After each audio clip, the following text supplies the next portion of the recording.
நயன்தாரா, ரஜினிகாந்த், சிரஞ்சீவி எல்லாம் டைரக்டா அனுப்புறீங்க, கை குழந்தைகளெல்லாம் வந்து ரொம்ப கஷ்டப்படுத்துறீங்கன்னு திருப்பதி பத்தி ஒரு ரீல்ஸ் போட்டிருந்தேன். அது வைரலா போயிட்டு இருக்கு. அதுக்கான எக்ஸ்பிளனேஷன் வீடியோ தான் இது.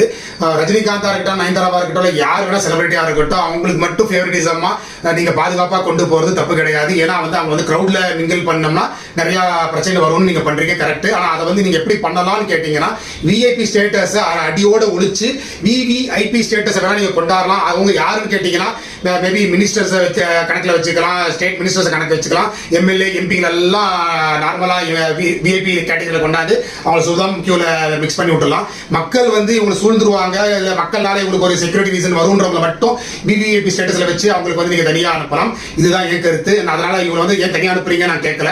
ரெண்டாவது வந்து கை குழந்தைகளை வந்து நீங்க சுபதம் கியூல அனுப்பும் போது 1 லட்சம் ரூபாய் டொனேஷன் காரங்களை கூட அதே கியூல அனுப்புறீங்க. அங்கேயே அவங்க ஆல்ரெடி மிக்ஸ் ஆயிடுறாங்க. அதுக்கப்புறம் உள்ள போகும்போது 300 ரூபீஸ் டிக்கெட் காரங்களும் இந்த சர்வதர்ஷன் டிக்கெட் காரங்களும் மர்ஜ் ஆயிடுறாங்க. ஸோ யோசிச்சு பாருங்க, அவ்வளோ பெரிய ஒரு மர்ஜில் போய் கை குழந்தைகளை தூக்கி வச்சுக்கிட்டு ஒரு பாகுபலி படத்தில் வர ரம்யா மாதிரி மேலே தூக்குறதா கீழே வச்சுக்கிறதான்னு முடியாம 3 மணி நேரம் 4 மணி நேரம் கை குழந்தைகள் வச்சிருந்தா அந்த கை குழந்தைங்களுக்கு எவ்வளோ அவஸ்தை, பெற்றோர்களுக்கு எவ்வளோ அவஸ்தை. நாளைக்கு ஏதாவது ஒரு அசம்பாவிதம் நடந்துட்டா இது நான் எவ்வளோ பெரிய பிரச்சனை. ஏதோ ஒரு குழந்தைக்கு சஃபகேஷன் ஆயிடுச்சு, ஏதோ ஒரு மூச்சு திணறல் ஆயிடுச்சுன்னா அந்த மாதிரி நடக்காம இருக்கிறதுக்கு நீங்க என்ன பண்ணணும்னு கேட்டீங்கன்னா, வெளியில வந்து 65 இயர்ஸுக்கு அப்பாற்பட்டவங்களை வந்து ஒரு பெவிலியன் உட்கார வச்சு கூட்டு போறீங்க.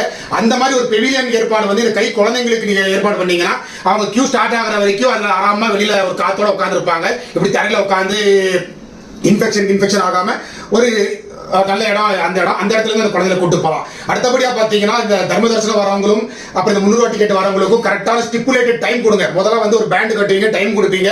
அந்த டைமுக்கு 1 மணி நேரம் முன்னாடி வந்தா மட்டும் தான் அலோவ் பண்ணுவீங்க. அதுக்கு முன்னாடி வந்தீங்கன்னா என்ட்ரியில விட மாட்டீங்க. அந்த மாதிரி பண்ணும்போது இந்த க்ளோசஸ்ட் பாசிபிள் கவுண்டர்ல இருந்து அவங்க என்ட்ரி ஆவாங்க. போய் ஒரு கேஜ்ல உட்காருவாங்க. அந்த கேஜ்ல 2 பேர் உட்கார கூட தப்பு கிடையாது. நடக்கிறது கம்மியா இருக்கும். கேஜ்ல வந்து டைம் ஸ்பெண்ட் பண்ணுவாங்க, திருப்பி சாமி தரிசனம் பண்ணுவாங்க.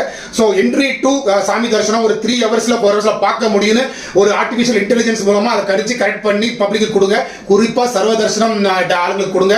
ஏன்னா அவங்க வந்து சக மனிதர்களை மனிதர்களா பாருங்க, அனிமலா பார்க்காதீங்க.